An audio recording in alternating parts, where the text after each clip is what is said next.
I'm glad to welcome you to the course on Headhunting and Executive Search. And we have our first class today. So what is it exactly? We can refer to it as Headhunting and Executive Search so we don't get confused here. Why would someone need to study topics like headhunting and executive search? The thing is, this primarily concerns recruiters, recruiting managers, or human resources executives. Recruiters who know how to poach top talent, and there's a lot about poaching here, earn at least 2 times as much as their competitors, but that's the minimum. I know some executive search consultants who very quickly in their careers bought themselves cars, apartments, houses, and reached a very good income level. Top executive search consultants can easily earn from $10,000 to $30,000 a month in commission. They typically have. Let's make this crystal clear. Executive search costs 33 to 35% of a candidate's annual income. They work with positions that have a total annual income of around $150,000 and above. This is the level of directors and top specialists. Simple math. If a candidate earns $150,000 and the company takes 35% of this amount, that's about $50,000. An executive search consultant, just a consultant, gets about 30% of the company's revenue, $15,000 for closing such a position. If it's a practice leader, meaning their practice in executive search is called an industry, like banking, insurance, and so on, then they have consultants on their team, and the practice leader can earn from several such closed positions. If a recruiter can close one vacancy together with a consultant, then a practice leader will have 3 to 5 such vacancies. They will earn $10,000, $20,000, $30,000 a month. A good, successful month. There are even higher paying positions. There are positions with incomes of $500,000 in the world. This is of course rare, it's not common, and you shouldn't expect much, but it exists. And in hiring, these are consultants. There were all kinds of options. In hiring, recruiters who are good at poaching, hiring top specialists, these are blue-collar recruiters. They also earn very well, either salaries or salary plus bonus. This is the course website. I will tell you a little bit about myself briefly, about my experience, in the context of today's course. Then we will move on to the lesson. So, my name is Mike Pritula, and I started as a trainer and recruiter at Alpha Bank. I closed various positions there, including top positions. One of my top positions was the director of the operations center in Chernihiv. This was like a company manager, overseeing 200 people. He had subordinates. I had a position as human resources director for Eco Company, a large company that was demanding of its employees. I had many positions for bank branch managers, head of currency control. I recruited a head of cash operations, hired several managers for the service. So I already had leadership positions at the beginning of my career. Then I worked at STB television channel Starlight Media, where I already had a team of recruiters working for me. Of course, we filled all vacancies, including top ones, and worked with executive search consultants as well. Various agencies were searching for us on several vacancies. At Wargaming, I did less searching, almost none, although I closed the Customer Relationship Management Director position on my own. And at Plethora, I was already building the recruitment process. Throughout my career, I have received numerous awards. I have international certifications and rely on global best practices in my work. So, for example, this course and today's lesson, I will be discussing from the perspective of global practices. That is, how it works in the world, plus my own experience, both in directly closing positions and working with these companies. And I also have a large network of people who are involved in either executive search or headhunting. I mean, these are my friends, these are my acquaintances. These are my clients, these are my coaching mentees, so I am very familiar with this field. In this course, for those who will be studying, there is homework provided, the completion of which is necessary to receive a diploma. The course itself consists of 8 sessions. Today is essentially an introduction, and then we will go through all the stages of executive search. We discuss how to conduct a meeting with a hiring manager, how to scan the market. It is also called talent mapping. How to develop a target list, how to develop and populate a long list, how to fill out a list, how to poach candidates or do direct headhunting, and how to organize an offer and ensure the candidate doesn't accept the counteroffer. That's our course plan. Today we'll discuss how executive search generally differs from regular search, a bit of history, basic tools and processes, and a template for the ideal process. So, let's begin. We'll start with a quote from Akio Morita, the founder of Sony Corporation. I'm sure everyone knows Sony. No matter how good or successful you are, how smart or clever, your business and its future are in the hands of the people you hire. Those executives and businessmen who have understood this principle spare no expense in hiring top specialists. That's why executive search companies charge 35% of annual income. Some companies charge even 40% of annual income, and business owners or hired chief executive officers don't hesitate to spend this money. They understand that yes, it's expensive, but it's better to part with this sum to get a top specialist than to save on recruiting and end up with a mediocre specialist. And on the other hand, we understand that if someone is paying such big money for hiring, look, in the world, top specialists earn from $1 million a year. I mean, that's power. The candidates are board members and unique experts, so their annual income with bonuses starts from $1 million. This means the commission for an executive search agency is around $350,000 per position. And since such big money is paid in this business, it means this business tries to build an ideal process. This means they definitely don't engage in chaotic job filling, but really have tools, rules, and clear work procedures in their approach. We're studying this in this course. How headhunting and executive search differ from regular search, according to an executive search consultant. And by the way, we'll discuss later the difference between headhunting itself and executive search, because these are not identical concepts. So, successful consultants are those who can act as intermediaries, connecting increasingly scarce elite candidates for leadership positions, with employers who are looking for such people to hire, and this process operates on a truly global scale. So it's about the ability to connect things that aren't always simple. It's definitely not just about searching when we're looking for the best candidate. Executive search and headhunting are used when the search for a new executive must remain confidential. Then they often turn to an agency that reveals the client's name only in the final stages. Or an executive is sought who will work on the board of directors or become a member of the board of directors. Or when the required skill set is rare or scarce. For example, when ChatGPT first appeared, the people who developed it, employees of OpenAI, became the target of headhunting because they were immediately needed by everyone who wanted to create something similar, and their rare and unique skill set made them the object of recruitment efforts. It's also considered that when the annual salary is $150,000 or more, then it's already in the realm of executive search. I'll put it this way, when I worked at the STB TV channel and we hired an executive search company, I spoke with many global companies that were represented in our country, and they said, our commission is 35%. We don't take on positions with an income less than $150,000. Or we can take it, but then our minimum commission would be $50,000. Because 35% of $150,000 is just over $50,000. They said, do you want to hire someone cheaper? Sure, but we'll only do this job for you for $50,000. It's clear that these costs aren't just some crazy money that consultants earn for nothing. No, these are highly paid consultants. Usually it's a team effort. It could be a researcher, a sourcer, or someone who's deeply versed in competency assessment like a certified assessor. So it's work that's done very meticulously. And when the position is in another country, executive search and headhunting can also come into play. Even if the position isn't very high level, it might be included due to the complexity of such an international search. Let's move on. Most candidates recruited by executive search firms are not active job seekers. This is one of the important differences because classic recruiting works a lot with active job seekers, either those who directly send their resumes for a job opening, or those who don't send their resumes but are found by recruiters. That's why recruiters often write on LinkedIn, "Hello, I'm a recruiter for such and such company. We have this position available. Your profile seems to be a good fit. Are you interested in talking?" This is an example of a message to an active candidate, because no one would ever write such a message to a passive candidate.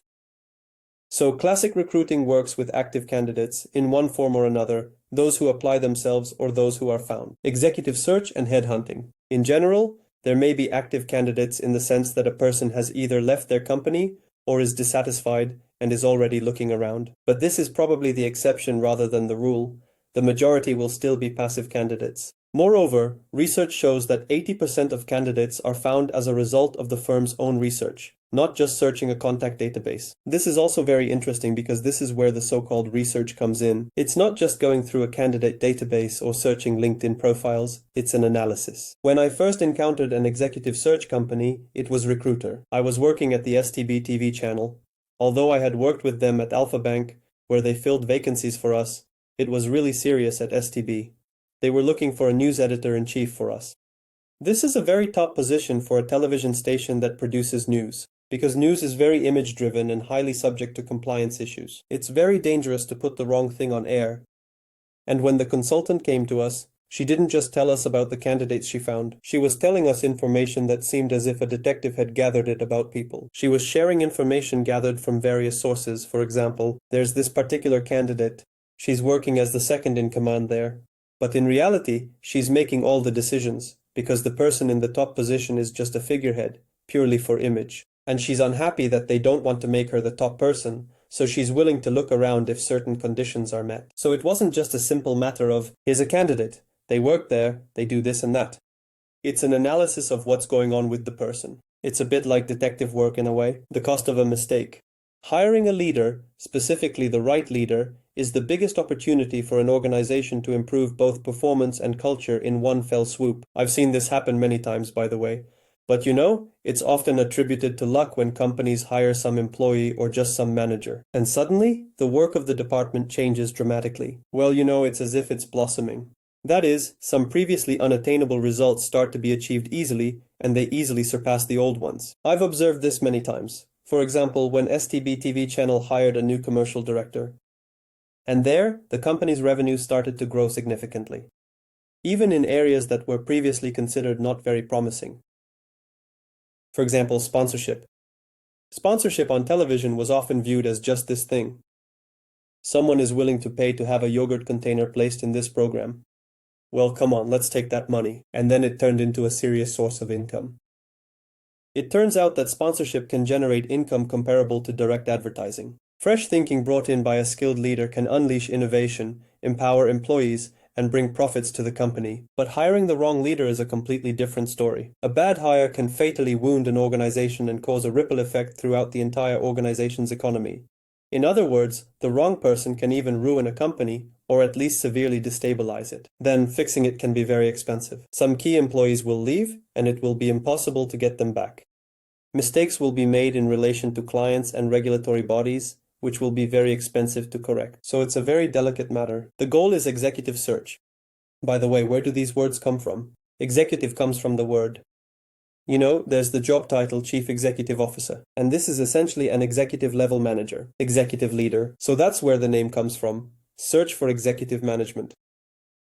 So, the goal of executive search is not to fill a vacancy, but to solve a task, or even almost solve the client's problem. Filling a vacancy, even with an ideal candidate, doesn't necessarily mean that the client's problem or task will be solved. That's why these consultants dive very deeply into the client's specific task, into the actual problem, because they know that the client often mistakenly thinks, so I have this problem, I need this kind of specialist, I'll hire executive consultants, hires a specialist, the problem isn't solved, because the client misunderstood what they needed. Sometimes the candidate quits, or they get fired. The client comes and says, I need a replacement, I have a guarantee written here, let's replace it for me. It's clear that executive consultants don't want to handle this vacancy again. It takes a lot of resources. They want the client to be satisfied. Therefore, in addition to studying the vacancy requirements, they study the problem. Many executive consultants have very extensive experience, often business experience. Some companies even hire them for their business experience. For example, to search for marketers, they might hire a former marketer or some brand manager as an executive consultant, who will have extensive experience themselves and who will be able to advise clients, whether the client needs this particular specialist or if this problem can't be solved and someone else is needed. This is how executive search works. In executive search, the recruiter's task is to attract the candidate's attention to your opportunity, even if the vacancy isn't exactly that opportunity, and to assess their suitability. And this is often where headhunting begins. What's the difference between headhunting and executive search? Headhunting is poaching a specific person that a company wants to hire. It's finding an approach to this person, a detailed study of their needs, their beliefs, working with them, almost building a trusting relationship, a friendly, almost familial relationship, so that the person trusts the consultant, trusts the opportunity that the consultant has presented, and agrees to take the job. That is, often the relationship between the consultant and the candidate becomes very deep and friendly. They can be short-term or long-term, and this is an art to create such relationships. In essence, the headhunter's task is to make the candidate trust completely. It's similar to how a patient trusts a surgeon, as you know. When a patient goes in for surgery, they often entrust their life to the surgeon, but if it's a serious operation, not just removing a wart. For a major surgery, the patient trusts unconditionally. He understands that for the next few hours, his life will be in the hands of not only the surgeon, but also the anesthesiologists. The same applies to careers and recruiting. In headhunting, the recruiter, or consultant if you will, ensures that the candidate is ready to entrust them with what is essentially their life, in a way. A top candidate has a good income and a good position, and a mistake can cost them dearly. Star candidates sometimes become what's known in the recruiting market as a downed pilot. Perhaps you've heard this term? A downed pilot is a candidate who was once highly sought after, very impressive. Everyone wanted to poach him, but he said no to everyone. Then something happened, maybe a small mistake or a situation. Something went wrong, he suddenly lost value, lost confidence in himself, and is no longer in demand. It's really a kind of career death, you could say. People are very afraid of this, especially those at the peak of their demand and popularity. They're terrified of making a mistake.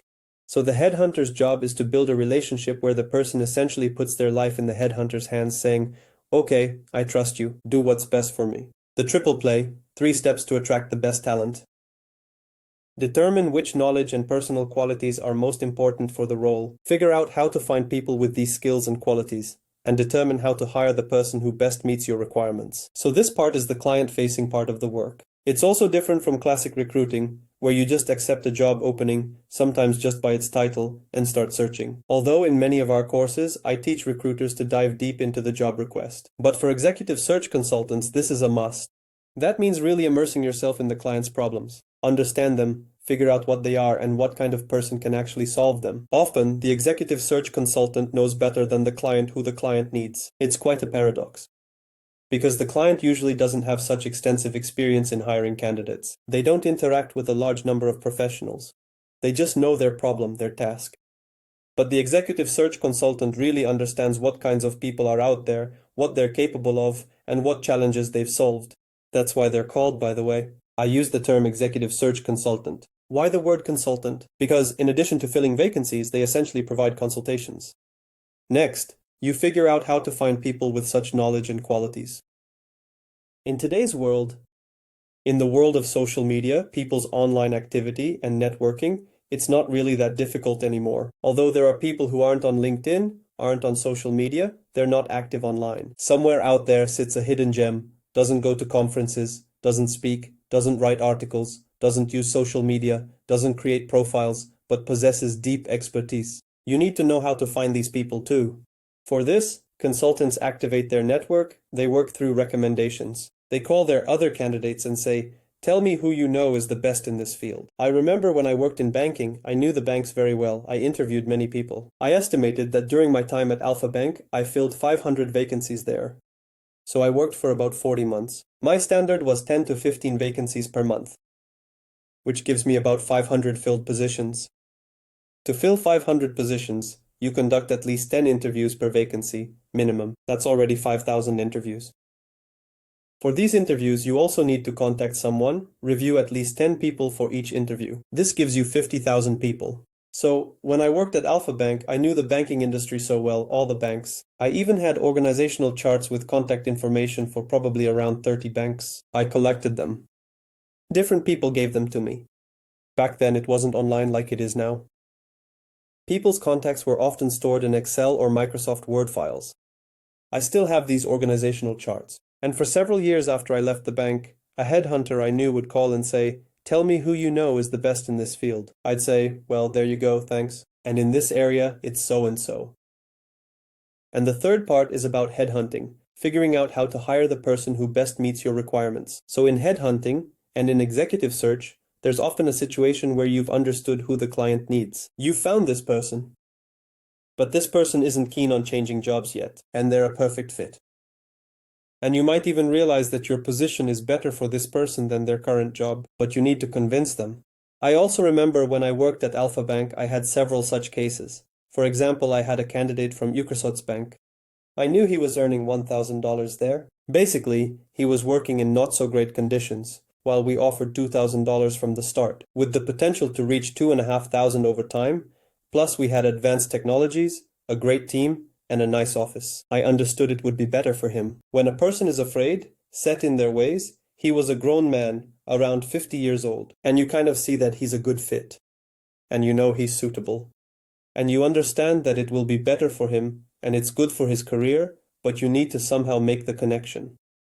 And this is where headhunting comes in, including the ability to persuade, to sell, to consult. Through consulting primarily the candidates themselves, that is sales, but don't think it's about pushing or just listening. It's not like, yeah, go for it, it'll be better there, the conditions are so great. You'll have, I don't know, bags of gold there. No, it's discussions like, look, for your career, this is how it's good. What are your prospects here? What are your prospects there? And so on. The executive search formula. Executive search equals recruiting plus consulting. And I think we've already focused quite well on the consulting part in this area. That is, consulting on one side for the client, who they need, who will solve their problem, who has solved similar problems in the market, and where and for whom and how, and consulting the candidates themselves. By the way, also based on experience. Often experienced consultants or headhunters, they speak through the stories of other candidates. They say, I had a candidate who was also unsure, I got him a job there, and now he's working there, and he's getting some results, he's satisfied. This is what he likes, this is good.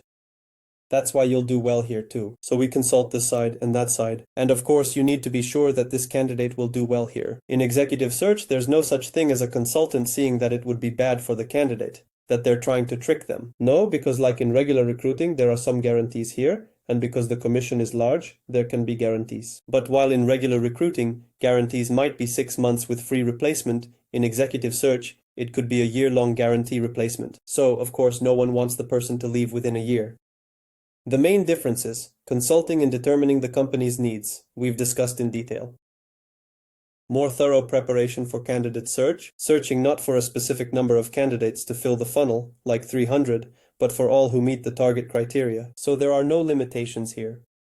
Higher requirements for candidate selection, more persistent efforts to persuade candidates to consider the position, and then accept the offer. By the way, do you know what happens in regular recruiting? If a candidate refuses, the recruiter typically makes one, at most 2 or 3 attempts. So if the candidate said, thank you, I'm not interested, they mark them as not interested in the Agen system database. That's it. In executive search, it's not like that. Executive search consultants themselves say that on average, they have to make 10 to 15 attempts, and sometimes 30 or more to convince candidates. So it's a lot of contacts, a lot of approaches. I remember being headhunted several times. Once a company called me, even the owner called me directly. Hello, I'm so-and-so. You were recommended to me as an HR specialist. We need an HR director. Thank you, but I'm not ready to consider it. I like my job. Then they hired headhunting consultants, and I don't know how many candidates there were besides me, but they gave them my contact information as well. And a consultant reached out to me. A woman, she said this and that. There's this job opening. I say, I'm not interested. She says, tell me what might interest you. Let's have a chat. It's very gentle, very cool. She communicated with me professionally, so I said, well, let's schedule a call, and we talked. She thoroughly examined my motivation. And somehow it turned out that she managed to get me to negotiate with that company, even though I wasn't interested.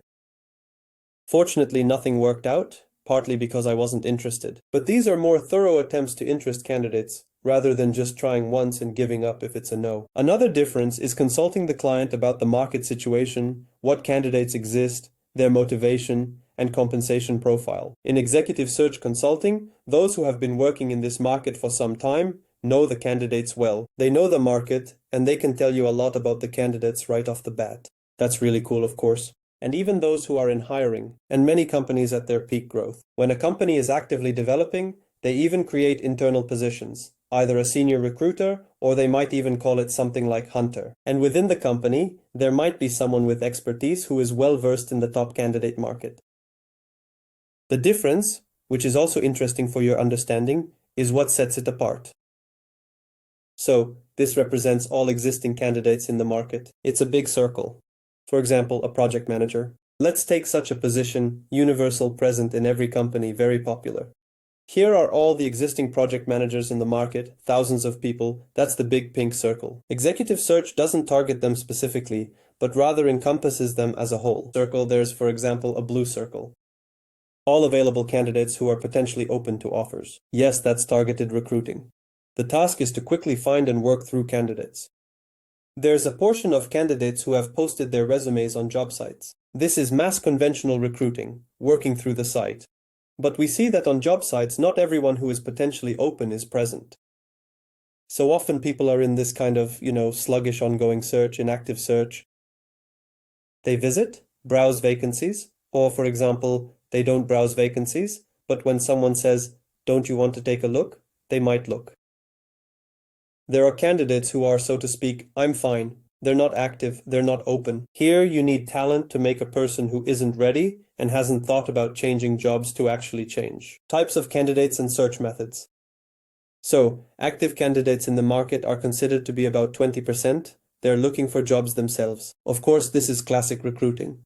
Find and convince that we're better than our competitors, and there are conditionally active ones. Maybe they don't constantly look at jobs or vacancies, but they're dissatisfied. They're ready to go as soon as offers appear. It's just not urgent for them, not pressing, or they're too lazy to look for a job. These make up 35%, and traditional recruiting is geared towards them. There are the so-called passive candidates, the ones who might consider if you ask them twice. They're like, "Nah, not really." But if the salary is 30% higher, well, let's talk. So it's like no, but also yes. And these passive candidates, they won't refuse outright. Those who will say, "Well, I'm not really looking for a job, but what if you offer me something special, something very interesting?" This is where direct search, sourcing, and headhunting come into play. The goal is to reach more of these people and pitch job openings. And those who are passive but will decline, they'll say, "Listen, I don't want to go anywhere at all. I'm completely satisfied. You definitely can't offer me anything. I can't even imagine what could be better. Let's not waste each other's time." So they're passive but won't refuse. That's headhunting. This means you need to find the key to the candidate. Some unfulfilled need, you need to help them recognize this unfulfilled need so that the person wants to fulfill it. And then there are the so-called candidates who aren't in the job market. These are people that nobody knows about. They don't advertise themselves. I mean, it's some super secretive person sitting there, a genius, quietly doing their job, and maybe only their chief executive officer or owner knows about them, and of course, doesn't tell anyone about them. That's it, moving on. A little bit about history. In fact, what we're looking at in this course has been around for a very long time. The need to search for great specialists and poach them appeared many centuries ago, and they paid money for it. For example, Julius Caesar's first known referral program promised 300 coins for recommending a soldier to the army. This was 30% of an annual salary. And often, during the time of empires, hiring was typically related to military affairs, because there weren't businesses as we know them today. There were artisans working for themselves, or some feudal lords who simply had slaves, and there was no need to hire anyone. The army needed to recruit warriors, and recruiting was more of a project. That's why the word recruit often meant a mercenary in the army. That's where it came from. Ancient China, by the way, was the first to introduce a test for selecting officials. But the first known recruitment business, recognized as a business, appeared in the United Kingdom. You might ask why not in the USA? Well, the USA simply didn't exist then. Because the USA, as the United States of America as a continent, appeared later when conquerors had already moved there from Europe. They were called pioneers. It appeared in the United Kingdom. It was Henry Robinson. It's believed to have been in the year 1650. How long ago was that? Almost 400 years ago, the first recruitment business appeared. And the earliest mention of executive search was 100 years ago by Thorndike DeLand. He was the first to work with passive candidates and the first to start taking retainers. A retainer is an advance payment. By the way, these are called retained search and contingency search, meaning search with an advance payment and search with payment upon successful placement. In 1940, recruitment agencies appeared to hire people for positions of those who joined the army. Then the company Boyden appears in the USA. By the way, it still exists. They have many offices. In Ukraine, I know Boyden is one of the earliest such companies. In the 50s, headhunting moved to Europe and the USA. When the USA already existed, headhunting was born there, and then it moved to Europe. In 1951, another very good company appears. 1969. Now it's also one of the leading companies, but they've bought various consulting businesses. Now they're not just a recruitment company. Once upon a time, recruiters searched for people just through the phone, through various lists. Of course, there were no computers.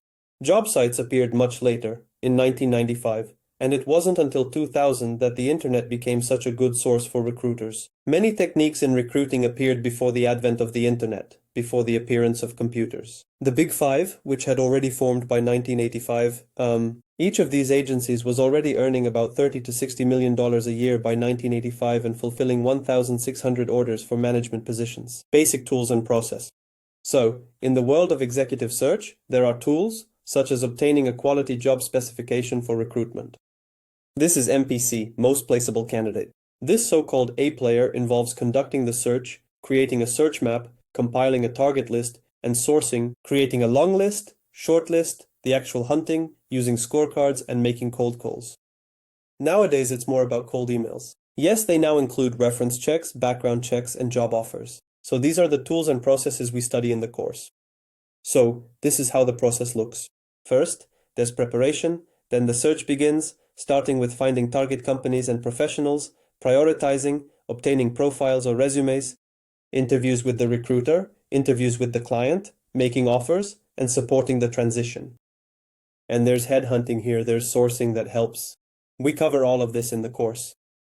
Homework for those already in the course is to make a list of the top 5 executive search companies in your city and describe which tasks in your work specifically require executive search and headhunting. That's all for now. Next, we'll go through the process. The first stage will be preparation for the search. Thank you to everyone who was with me online. I invite you to take this course. See you soon. Bye-bye.